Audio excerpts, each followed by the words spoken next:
How optimistic are you that a trade deal such as this one, particularly as it encompasses China as one of the founding partners, could go some way of boosting global trade, given the issues that we've had, obviously, with the pandemic and the way that it's affected global trade, not just demand, but also supply chain logistics as well? Kia ora. And look, we're excited about the opportunities. The timing of this trade agreement couldn't be better. At a time where there's a lot of uncertainty around trade in and out of countries around the world, the signing of this agreement with effectively, a third of the world's population offers huge opportunity into the future. It's a single set of rules, some certainty for exporters in all of those 15 countries. And we believe that it sends the right signal to the rest of the world that actually open trade is the best way forward for post-COVID recovery. What are the growth opportunities that you see for trade from New Zealand, and does that really need to take more of a lion's share of what it can contribute to the economy, given that the closed borders, we know that the RBNZ's expectations is that we may not even see open borders for all of 2021. Does it really need to be more on the trade front, given tourism is not returning anytime soon? No, we're a small nation. We export 85% of everything we produce, so we're totally reliant on trade. When COVID first hit, we sat down with some of like-minded countries, Singapore in particular, and focused on the trade in essential goods. So food into some countries, obviously pharmaceuticals into countries like New Zealand that we depended on those imports. So we established very quickly the importance of agreements around trade. And that, of course, was in the middle or toward the end of RCEP. So the conclusion of this agreement is very, very timely, and it will lock in the advantages that we have seen in the COVID environment where we've realised that we must rely on one another. Very few countries in the world are totally self-sufficient. So trade in goods and a fair set of rules so that we don't have ad hoc intervention and non-tariff barriers raised is really important to give confidence to exporters and indeed, people throughout the world as their economies are trying to recover. And as you can see, Minister, on that chart for our viewers, actually showing that the exports of New Zealand abroad, really China, your largest trading partner, exports more than doubling that of the second biggest partner, Australia. Does New Zealand rely too heavily on China? Look, we've had a free trade agreement with them very early on, and we've enjoyed the opportunities into a fast-growing market. That will continue to be the case. We are spread among, countries around the rest of the world. We have to sign up to free trade agreements again with the EU and UK post-Brexit. So a number of challenges there, but the region here in Asia is a huge opportunity for us. China will always be a big part of that, but there are many other emerging economies that we, through RCEP and other free trade agreements, will take up opportunities as they arise. And yet when you see the deterioration of relations between Australia and China and how that's impacting Australian exports, do you worry? Yes, we don't see any benefit in, trade conflict or tension around the world with big or small countries.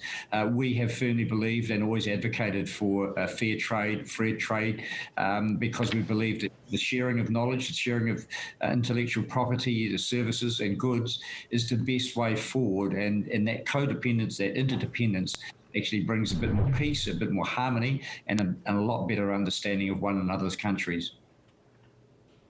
Is the effectiveness and attractiveness of RCEP, as well as agreements like the TPP, hindered somewhat by the fact that the United States is not part of it? Would you welcome the US under a Biden administration to join these agreements? Yes, of course we would. We've always advocated for the big players to be part of these agreements. They choose ultimately to make their decisions, and obviously a last-minute decision by India to withdraw from RCEP was something that all other 15 countries were disappointed, but we respected their rights to do that. We've left the door open through a declaration to ensure that should India wish to participate or engage once again, then we welcome that. The same would be true for the US and CPTPP. Right, that was actually going to be my next question. The disappointment when it comes to India not partaking in this. What are the biggest growth opportunities, the biggest export markets for New Zealand outside of China? Look, we think the whole of Asia, all of the other RCEP countries, and indeed into the US, we are obviously we've got a good record of trade in food and goods, but we're developing our services sector, we're developing manufacturing, and we think that the countries around the world who engage with us will see the opportunities. We are a small, creative, and innovative country. We like to think that through encouragement, our exporters can seek out those opportunities. What they need is a clear and fair set of rules through trade agreements to give them an opportunity.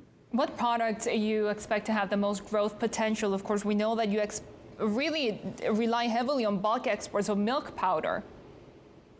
Yes, but we're moving up the value chain, and we have a title here and an objective in government to move from volume into value, so that the goods that we are producing actually are not just good value for the consumers, but actually they contribute positively to the challenges that we have around climate change, around environmental management and biodiversity. So we are looking comprehensively at production within our country and exports to make sure that people who are engaging with us can feel really good that they are contributing to a better world at a time when we do have some big challenges ahead of us. Which products will get the most boost out of the RCEP deal, and when could those sectors expect to benefit? Look, we think the services sector is in a very good position to take up those opportunities. Investment between the countries and into the countries of RCEP will have a clearer set of guidelines.